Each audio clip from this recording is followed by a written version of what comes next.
இறைவனுக்கு நன்றி.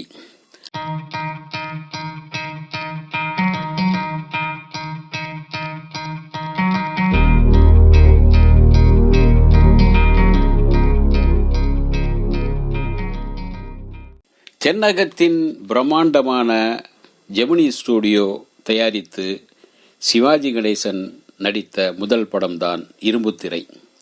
இது முழுக்க முழுக்க தொழிலாளி முதலாளி சம்பந்தமான ஒரு கதை. இந்த கதை ஹிந்தியில் பிரபல சூப்பர் ஸ்டார் திலீப் குமார் நடித்திருந்தார். திலீப் குமார் நடிகர் திலகத்தின் பேரன்பும் பெரும் பாசமும் கொண்ட நடிகர். அவர் சென்னைக்கு திலீப் குமார் எப்போது வந்தாலும் கூட சிவாஜி வீட்டில் இருந்து அவருக்கு விசேஷமாக டிஃபன் போயிடும். அதாவது அவருக்கு சிவாஜி வீட்டு இட்லியும் சாம்பாரும் ரொம்ப பிடிக்கும். எப்போது வந்தாலும் சிவாஜி வீட்டிலிருந்து அந்த இட்லி சாம்பார் கரெக்டாக போய்விடும், சாப்பிடுவார்.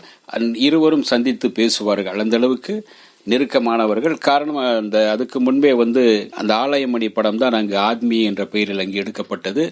அதே போல இன்னொரு படம், அவர் ஹிந்தியில் நடித்த ஒரு படம் தான் இங்கு இரு துருவங்கள் என்று உருவாக்கப்பட்டது. அந்த வகையில் திலீப் குமாருக்கும் நடிகர் திலகத்திற்கும் ஒரு நல்ல நட்பு இருந்தது.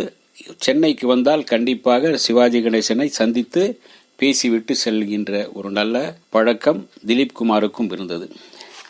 ஆக திலீப் குமார் வைஜெயந்திமாலா ஹிந்தியில் நடித்த ஒரு படம்தான் தமிழில் இரும்புத்திரை என்று பிரபல தயாரிப்பாளர், பிரம்மாண்ட தயாரிப்பாளர், டைரக்டர், பத்திரிகை ஆசிரியர் எஸ் வாசன் தயாரித்து இயக்கி இருந்தார். இந்த படத்தை முழுக்க முழுக்க தொழிற்சாலையை கதைக்களமாக வைத்து சமுதாயத்தின் மேடு பள்ளத்தின் அடையாளமாக இருக்கும் முதலாளி வர்க்கத்திற்கும் தொழிலாளி வர்க்கத்திற்குமான தொழில் சார்ந்த வர்க்க போராட்டத்தை பின்னணியாக கொண்ட இந்த கதை பின்னப்பட்டது.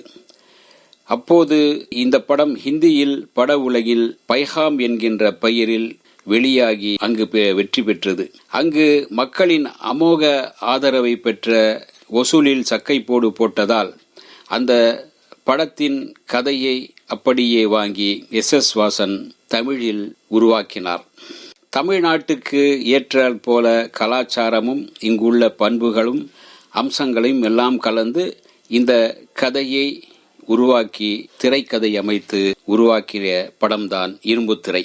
தமிழ் பண்பாட்டுக்கு தக்கபடி சில மாற்றங்களை செய்து நூற்பாலை, தொழிற்சங்கம், முதலாளி தொழிலாளி வர்க்க போராட்டம் போன்ற கருத்து மோதல்களுக்கிடையே ஒரு அழகான காதலையும் உள்ளே புகுத்தி தெளிவான திரைக்கதையை அமைத்திருந்தார் எஸ் வாசன். இரும்புத்திரையின் கதை சுருக்கம் பார்ப்போம். மாலதியும் ஜெயந்தியும் கல்லூரி தோழிகள். மாலதி ரங்கபுரம் மில் முதலாளியின் மகள். ஜெயந்தி ஏழை பெண். தோழியின் சிபார்சுபடி ஜெயந்திக்கு ரங்கபுரம் மில்லில் டைப்பிஸ்ட் வேலை கிடைக்கிறது. அதே மில்லில் தொழிலாளியாக இருப்பவர் சரவணன். அவரின் தம்பி மாணிக்கம் தொழில்நுட்பம் சார்ந்த படிப்பு படித்துவிட்டு வேலை கிடைக்காமல் சிறிது நாட்களுக்கு ரிக்ஷா ஓட்டி கொண்டிருப்பார் சென்னையில். அவர் ஒரு நாள் ஊருக்கு வருகிறார். அங்கு அண்ணனின் மில்லை சுற்றி பார்க்க ஆசைப்பட்டு அண்ணனுடன் செல்கின்றார். அவர் அழைத்து சென்ற நேரமோ என்னமோ தெரியவில்லை. அப்போது மிஷின் செயல்படவில்லை. அது பழுதாகி விடுகிறது. இது உடனே நீக்க முடியாது, ஒரு வாரம் ஆகும் என்று அங்கிருக்கின்ற ஒரு தலைமை என்ஜினியர் சொல்கிறார். அப்போது மாணிக்கம் அந்த தொழிலில் திறமையானவராக இருந்ததால் மாணிக்கம் அதை ஒரு 5 நிமிடத்தில் அந்த என்ன ஃபால்ட்டோ அதை பார்த்து திரித்துவிட்டு மிஷினை ஓட வைக்கிறார். அவருடைய ஆற்றலை பார்த்து மில் முதலாளி மாணிக்கத்தை தலைமை மெக்கானிக்காக வேலை போட்டு தருகிறார்.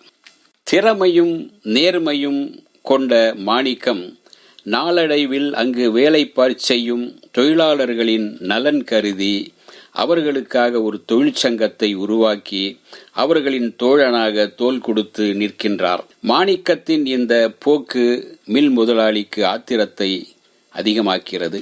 அதன் விளைவு மில் இழுத்து பூட்டப்படுகிறது. அதனால் தொழிலாளர்களின் குடும்பங்கள் பட்டினி நோயால் வாடுகிறது. இதனால் தொழிற்சங்கம் வீறு கொண்டு எழுந்து எழுச்சி போராட்டம், ஆர்ப்பாட்டம் என போர்க்குரல் எழுப்புகின்றது. இதற்கு முதலாளி வர்க்கம் செவி சாய்த்ததா? இந்த வர்க்க போராட்டம் வென்றதா?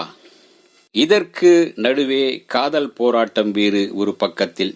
தொழிலாளர்களின் தோழன் மாணிக்கத்தின் மீது மில் தொழிலாளி மகள் மாலதிக்கும் டைப்பிஸ்டான ஜெயந்திக்கும் காதல் உற்று பொங்கி வழிகிறது. மாணிக்கத்தின் மனம் கவர்ந்த பெண் யார்? செல்வத்தில் மிதக்கும் மாலதியா? ஏழை பெண் ஜெயந்தியா? இந்த காதல் போராட்டத்தில் வெல்வது யார்? வர்க்க போராட்டமும் காதல் போராட்டமும் கைகோர்த்து இரும்பு திரை படத்தின் திரைக்கதையை உருவாக்கியிருந்தார் இயக்குனர். தொழிலாளர்களின் தோழன் மாணிக்கமாக நடிகர் திலகம் நடித்திருந்தார். இதில் போர்க்குணம் உள்ள உணர்ச்சிகரமான மனிதனாக வாழ்ந்திருந்தார். அதே வேளையில் காதல் ரசம் சொட்டும் ரொமான்டிக் நடிப்பிலும் கெட்டிக்காரத்தனம் காட்டி நடித்திருந்தார். காதல் நடிப்பில் சிவாஜியை மிஞ்ச முடியுமா? சரோஜா தேவியும் வைஜெயந்தி மாலாவும், இந்த இரண்டு அழகு பதுமைகளும் காதல் ஆயுதம் ஏந்தி வந்து சிவாஜியை தாக்குகிறார்கள். இருவருக்குமே ஈடு கொடுத்து தாக்குப்பிடித்து நிற்கின்றார் நடிகர் திலகம். மில் முதலாளியாக ரங்கராவும், தொழிலாளி சரவணனாக எஸ்.வி. சுப்பையாவும், தாயாராக வரும் வசந்தரா தேவியும் கதாபாத்திரத்திற்கு ஏற்ப தங்களை செதுக்கி அப்படியே நடித்து போகிறார்கள். அந்த குணச்சித்திர நடிப்பை வெளிப்படுத்தியிருக்கின்றார்கள். இந்த படத்தில் இடம்பெற்ற பாடல்களில் இன்றைக்கும் பட்டுக்கோட்டை தான் எழுதியிருந்தார். இன்றைக்கும் அந்த பாடல் ஒலித்துக் கொண்டிருக்கும். நெஞ்சில் கூடியிருக்கும் அன்பருக்கு நான் எழுதும் நிலைமை என்னவென்று தெரியுமா என்கின்ற பாடல் இன்றைக்கும் சக்கப்போடு போடு கொண்டிருக்கிறது. காதலர்களிடையே ரசித்து பாடப்படுகின்ற பாடலாக இருக்கின்றது. சமுதாயத்தில் எதிர் எதிர் துருவமாய் நிற்கின்ற இரு வர்க்கத்தையும் இணைத்து வைக்கும் வகையில் திரைக்கதையை அமைத்து இயக்கியிருந்தார் எஸ்.எஸ். வாசன்.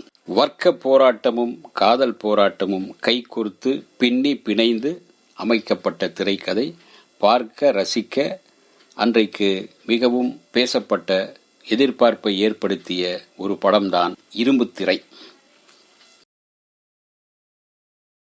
இந்த வீடியோ உங்களுக்கு பிடிச்சிருந்தா லைக் பண்ணுங்க, ஷேர் பண்ணுங்க, கமெண்ட் பண்ணுங்க, சப்ஸ்கிரைப் பண்ணுங்க, மறக்காம பெல் ஐகானை கிளிக் பண்ணுங்க.